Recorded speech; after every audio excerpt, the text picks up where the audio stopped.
Aloha, everybody. So I wanted to share with you folks some helpful tips on things that might help you on your trip, especially to Japan.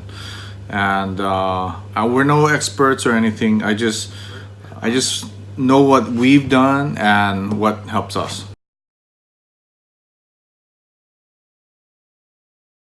One really important thing is because we like to stay in touch with the internet, and Cheryl does Facebooking, and I like to post stuff on YouTube, and Austin likes to watch his videos and stuff. So pocket Wi-Fi is really important. We get ours. We reserve it about a month in advance in Hawaii, and we go to HIS at Don Quixote. But there's a lot of other places that do it. This is what it looks like, and on the back side there's going to be the name of the Wi-Fi and the password for you to put that into your phone. So when you're hooking up your phone to it, so it comes with a pouch, and it has charging cord. This has a plug. This one, some of them only come with one outlet because it's meant just for the pocket Wi-Fi, but this one comes also with an extra battery, and it has a charging cord in here also for the battery. So here's the extra battery, small stick that goes in there, yeah, and the charging cord, and everything fits in this bag. I suggest getting this package with the extra battery because you usually will, if you're out all day, halfway through you're gonna run out of battery. A little over halfway through you're gonna run out of battery already, and you're gonna have to charge it.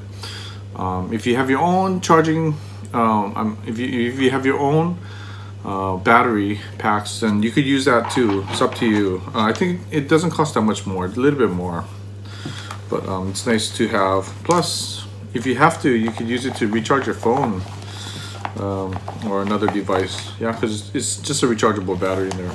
But anyways, this thing is awesome. Some things I should point out is make sure it can connect to more than one device. Our first time we went on a trip, we didn't even think about it. We didn't ask, and when we went on the trip, we found out it could only do one device, so we had to keep switching. Every time Cheryl wanted to look up something, we had to switch it to her. Or Austin wanted to watch something and switch it to him, and then I want to do something and switch it to me, and it's just a pain in the butt. So most of these, you can do multiple people hooking up to it. So make sure you get one that is multiple. I wanted to mention something about the pocket Wi-Fi. I forgot to say that although we get ours from HIS in Don Quixote, and we reserve that a month in advance, you can also get the pocket Wi-Fi online. We've never tried any of these, but you can get it online, sent to your hotel, or we've seen them have booths at the airport also. Either way, I think you should check out to try to reserve these pocket Wi-Fis ahead of time. Maybe you can reserve it online also for the airport. I'm not sure. So.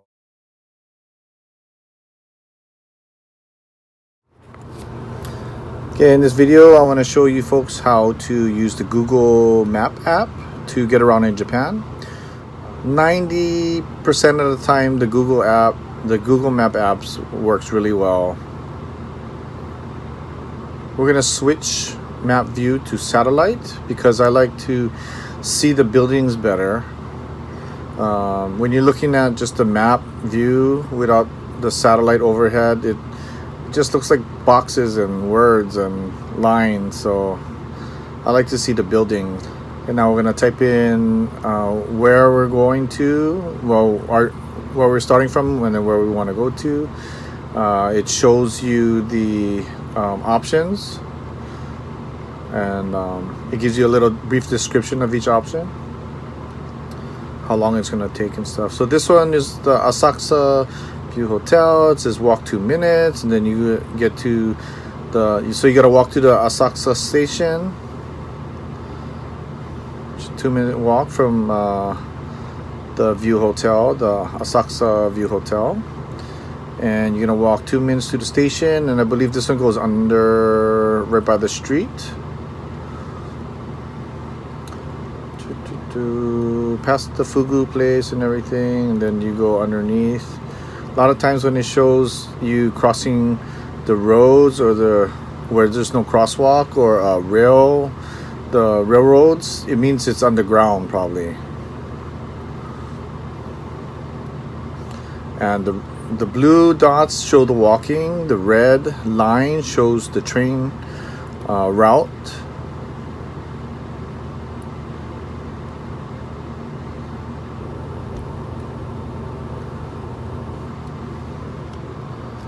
Wow. Are you getting dizzy?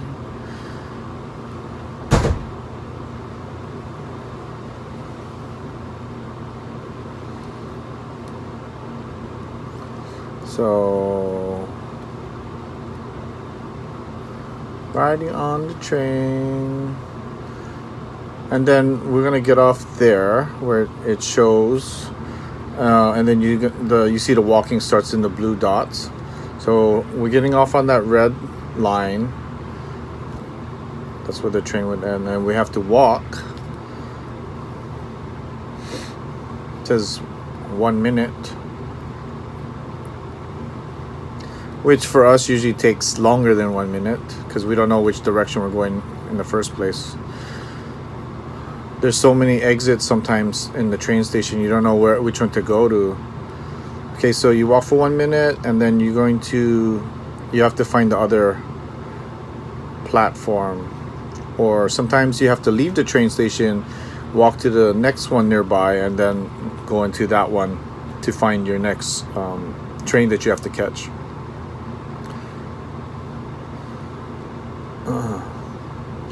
I believe this one we just had to, same station, but we had to go to a different track.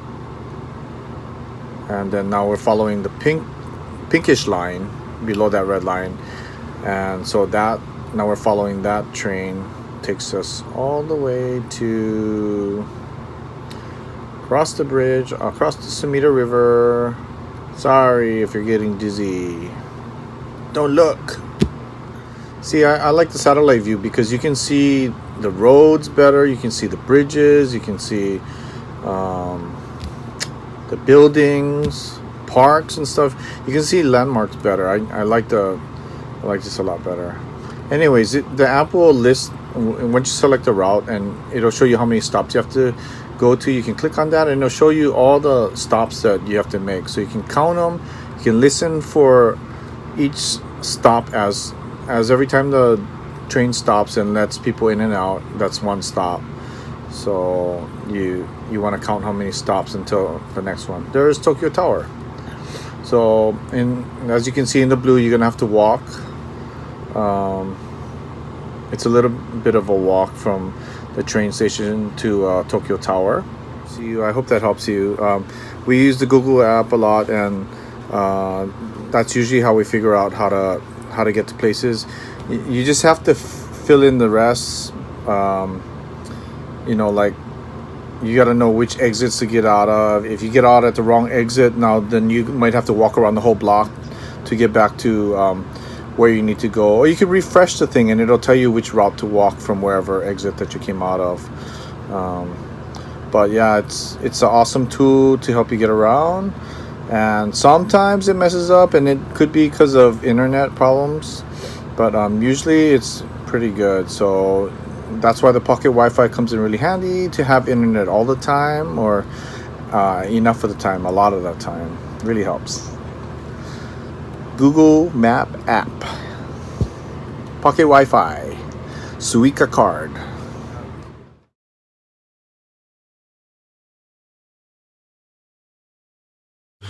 So another helpful thing when you're using the train a lot, going the subway and the trains, and you can actually use these in vending machines too, is a Suica Card. And the Suica Card, you charge it up at the station. I don't remember where we got the cards from. We may have gotten it from the ticket office where you actually talk to somebody at the train station, or there might have been a machine for it that we don't remember. Machine? Charles says it's a machine, but you gotta find which machine that is. 500 yen deposit. Oh, okay. 500 yen deposit. You gotta look for the machine that that sells them. It's not the regular recharging machine, or the which you'll find this is a fair adjustment. Sometimes those are also recharging machines for the Suica card. There's also Pasmo card, which is a pink one, and basically it works the same. You just swipe this as you're going through the gate instead of having to buy a ticket for every train that you use. So much easier. Cheryl uses this one, and she doesn't have to take it out. She can just, it swipes right through this, just over the scanner, and then beep. Children's one, like Austin's one, we labeled this so that we make sure he uses this, and everybody should have their own Suika card. But the children's card, when you swipe it, usually the gate when you're going through, it makes a tripping sound, so that the guard knows that, hey, oh, okay, it's a child using the card. But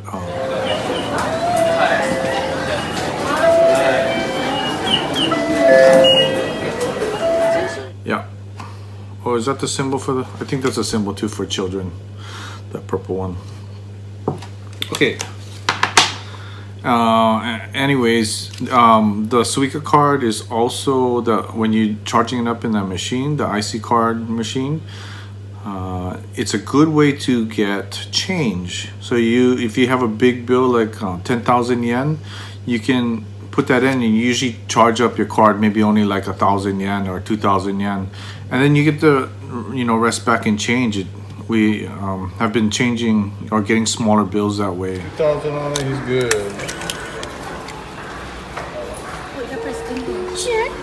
All fare information will be displayed in English. 1,000. Here, 1,000 more. I got. Are you gonna break 100? No, I have. Oh yeah, we should do that. The small slot is for the coins, and that slot is for the money. And then it goes into your card. Please wait for your change. Should come out, right? Yep, there it is. And it gives you extra money over there. It's up to you. You do 1,000? I'll do it later. Wow. Okay. They have all different kinds. Okay, your turn. Well, mine is going to be the same. Oh, Austin's one then. Okay. Wait. Let me get international. International. Guidance will be displayed in English. Just sit it on there.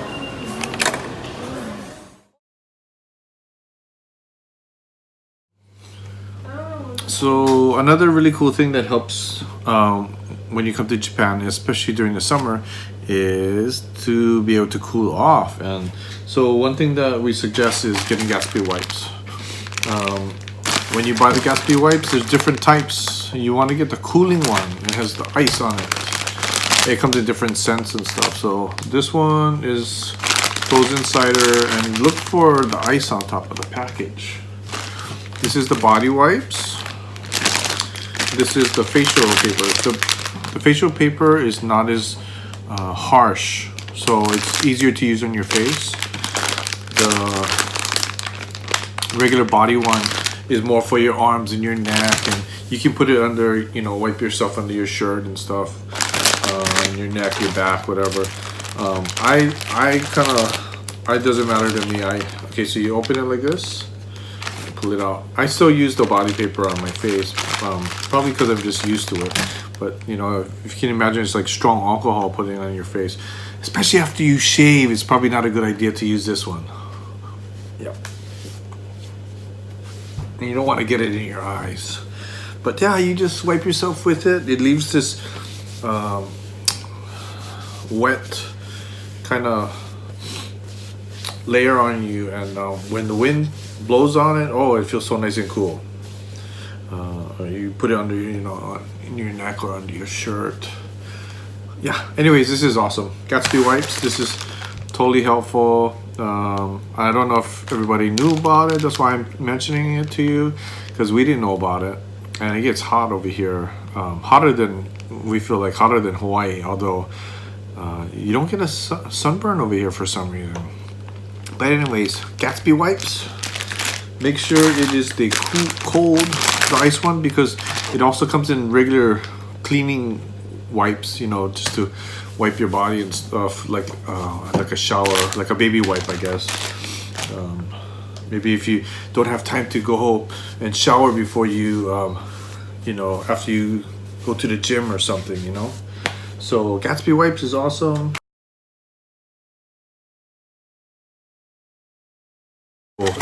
So when you are traveling for a long time and you got to do laundry and you don't know where the laundromat is, sometimes it's better to just wash your underwear and your socks and your undergarments anyways, and wash it in your room and just hang it in your room. I suggest washing it, you know, with soap. We could just use the regular soap or the body soap that they have in the hotel. When you dry it, wring it out really good, lay it out in a towel, and I roll the towel up and I wring it, you know. And then if you have one of these clothesline things, it's awesome because you can hang it up in your room. This one has suction cups on it, and you don't need clothespins with this one. It has these, it's kind of twined, so you stick the garment in between.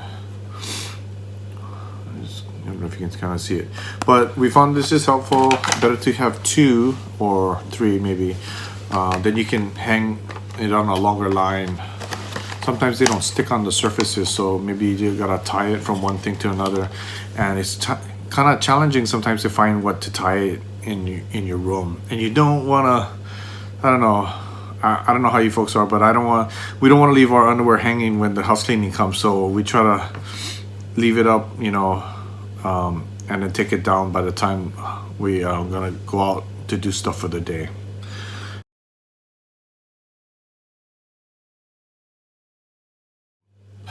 I was bringing up extension cords up here when we first were traveling up here, and at first I would bring the 3-prong one, you know, have multi-outlet, right?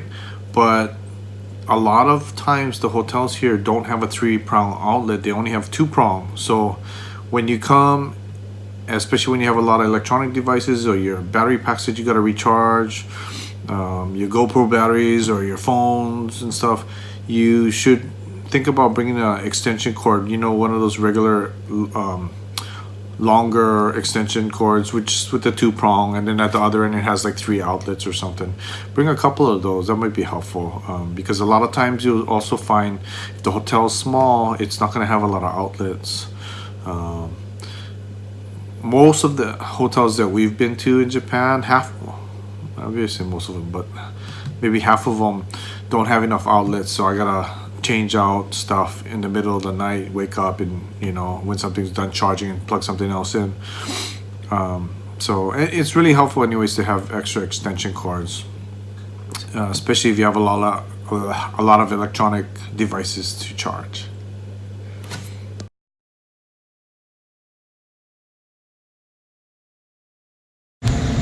So we're leaving our hotel right now in Ikebukuro. We stayed at the Sunshine City Prince Hotel, and Cheryl picked this place because they have a limousine service that takes you to the Narita airport. I think they also go to Haneda, but not all hotels have this limousine service that takes you to, you know, it's a bus, but they call it a limousine airport thing. But not all hotels offer this service, so that's one kind of good thing if you're staying in Japan, to be able to get back to the airport at the end of your trip, to just, you know, buy the tickets at the hotel, load it up on the bus. You know, I mean, they load up the bags for you, and then you just sit there. You don't have to go through the train stations to go back to the airport. This is awesome. You know, you're tired by the end of your trip, right? So this is a good service, and we've been using this every trip. So but yeah, so something to consider when you're picking hotels. The last hotel you're going to stay at, maybe, you know, consider looking into whether they have the airport limousine service.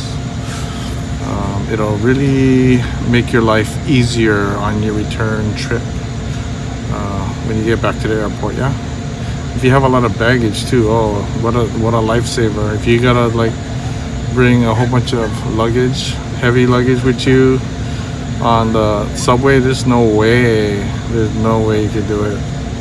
So anyways, Airport Limousine, check out your hotel, make sure they have it, and maybe consider staying at another hotel that offers that service.